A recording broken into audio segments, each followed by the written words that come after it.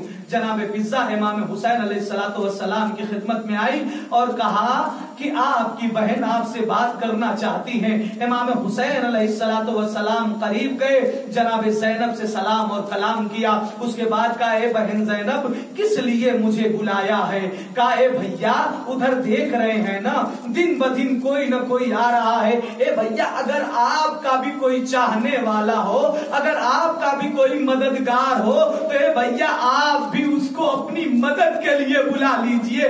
لیجئے عزادارو، ایک مرتبہ آقا حسین نے کہا کہ ہاں میرا بھی ایک چاہنے والا ہے، میرا بھی ایک بچپن کا دوست ہے جسے حبیب ابن مظاہر کہتے ہیں۔ اے زینب اے میں تیرے کہنے پہ حبیب ابن مظاہر کو بلاتا ہوں۔ ایک مرتبہ آقا حسین نے خط لکھا، خط کا مضمون پڑھتا ہوں عزیزان محترم، اگر سنبھال سکتے ہیں تو سنبھالیے اپنے دل کو۔ خط کا مضمون یہ تھا، اے حبیب ہم چاروں طرف سے نرغے آدھا میں گھر گئے ہیں، اے حبیب اگر ہو سکے تو ہماری مدد کو آ جانا۔ اللہ اکبر۔ اب جناب زینب نے کہا اے بھیا آپ نے خط کیا لکھا ذرا مجھے بھی سنا دیجئے۔ آقا حسین نے سنایا کہ اے بہن زینب میں نے یہ مضمون لکھا ہے۔ اس کے بعد جناب زینب کہتی ہے اے بھیا ارے اگر ہو سکے تو زینب کی طرف سے کچھ لفظوں کا اضافہ کر دو۔ کہا اے بہن زینب کیسی بات کرتی ہو، بتاؤ کیا لکھنا ہے۔ ایک مرتبہ جناب زینب نے کہا اے بھیا لکھ دیجئے اللہ جان اللہ جان اللہ جان، 3 مرتبہ اللہ جان اللہ جان لکھا۔ میں کہوں گا اس کا مطلب کیا ہوتا ہے؟ اے حبیب ارے جتنی جلدی ہو سکے ہماری مدد کے لیے آ جاؤ۔ اللہ کو کوئی غم نہ دے سوائے غم شہید الشہداء کے۔ ہاں عزادارو، ایک مرتبہ جب یہ باتیں مکمل ہو چکی ہے نا تو ایک مرتبہ حبیب کے بارے میں ملتا ہے کہ اس سے 1 دن پہلے جناب حبیب بازار گئے ہوئے تھے تاکہ اپنی داڑھیوں میں خضاب کرنے کے لیے مہندی کو لے کے آئے۔ جب مہندی لینے کے لیے گئے تو مسلم ابن اوسجہ سے ان کی ملاقات ہوئی۔ جب مسلم ابن اوسجہ سے ان کے ملاقات ہوئی تو انہوں نے کہا اے مسلم ابن اوسجہ کوفے کا ماحول کچھ سمجھ میں نہیں آ رہا ہے، یہاں پہ تلواریں سیکل کی جا رہی ہیں، نیزے کی انیوں کو زہر میں بجھایا جا رہا ہے۔ اے مسلم ابن اوسجہ ارے یہ بتاؤ یہاں کیا حال ہے؟ کہا اے حبیب ارے تمہیں نہیں معلوم کہ کیا ہونے والا ہے؟ یہ سارے کے سارے حسین ابن علی کو قتل کرنے کی تیاریاں کر رہے ہیں۔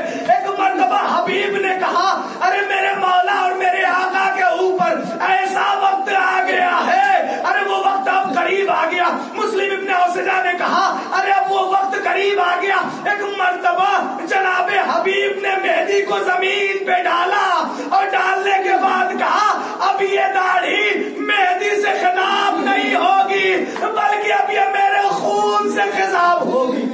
اللہ کو کوئی غم نہ دے سوائے غم شہید الشہداء کے۔ عزادارو آپ کی آنکھوں سے اشک روا ہو گئے ہیں، پروردگار عالم انہی اشکوں کے صدقے میں آپ کی تمام دلی حاجات کو قبول کرے، آپ کے کاروبار میں برکت دے، آپ کی جان مال عزت آبرو کی حفاظت فرمائے۔ لیجیے عزادارو وہ وقت بھی آتا ہے کہ ادھر حبیب بیٹھ کے کھانا کھا رہے تھے، ادھر نامہ بر چلا، دروازے پہ دستک دی۔ ایک مرتبہ حبیب نے کہا کون؟ کہا انا برید الحسین، ارے میں حسین کا قاصد ہوں۔ جیسے ہی حسین کا نام سنا جناب حبیب طرف کے کھانے کو چھوڑ کے دروازے پہ آئے۔